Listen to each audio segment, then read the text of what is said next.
Save the date, May 29th, 2021 for Janisha Wonder and Chris Epps. So for my speech today in class, I will be not only giving this great speech, but of course practicing my maid of honor speech for my cousin Janisha. She will be getting married next year, and she has given me the daunting task of maid of honor. So without further ado, just diving in. These two, of course, everyone laughs about matchmates in heaven, but from the moment they met at Lamar University, it was pretty much love at first sight.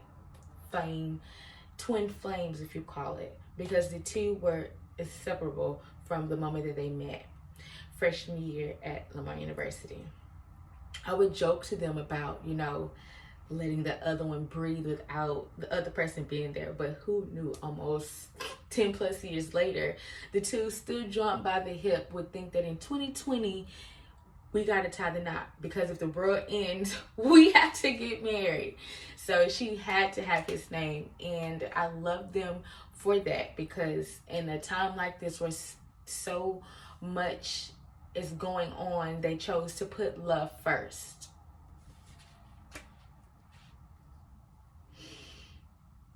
Many of you know Janisha, my little cousin, the baby girl cousin, being the brat because she got her way in almost everything. But I mean, with Chris, we all know who wears the pants. Chris.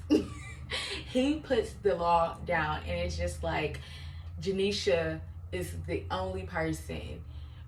Chris is the only person that I believe Janisha has ever listened to. So it's kind of just so funny how those two just click so, because if you know Janisha, she's so headstrong, she's so opinionated and open, and she's ready to serve it all. But with Chris, she's soft-spoken, and he just brings off such a softer light in her, and she knows it, and she's acknowledged it, and she's just like, I'm going to be mean to you, but when it comes to Chris, not. So that love for them, for the love that they have for each other is just amazing, that only them two can do what they do for each other, especially what Chris does for Janisha. He's definitely, in her mind, or what we like to call it, her piece.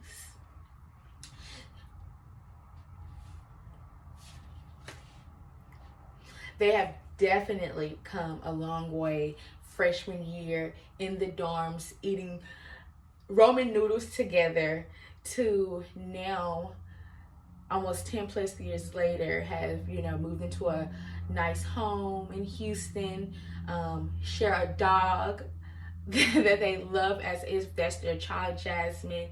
And I just would like to speak on the blessings that I see for their future, with them getting married, and them sharing a holy matrimony upon God and under God, saying that their love for each other, that they want to become one. That is definitely a blessing, and I wish nothing but the best for them, and they already know that I love them.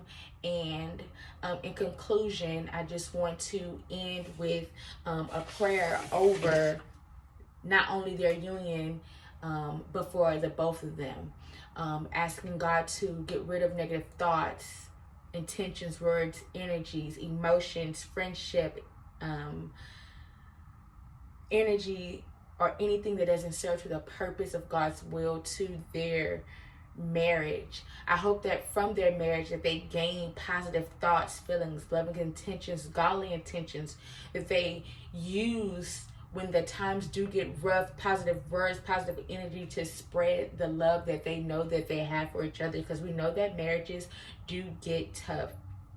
That they both decide that regardless, and we all know until death do us part, that regardless of any situation that they go through, that they always put God first, and they understand that this union that they're placing before God is until death do them both part.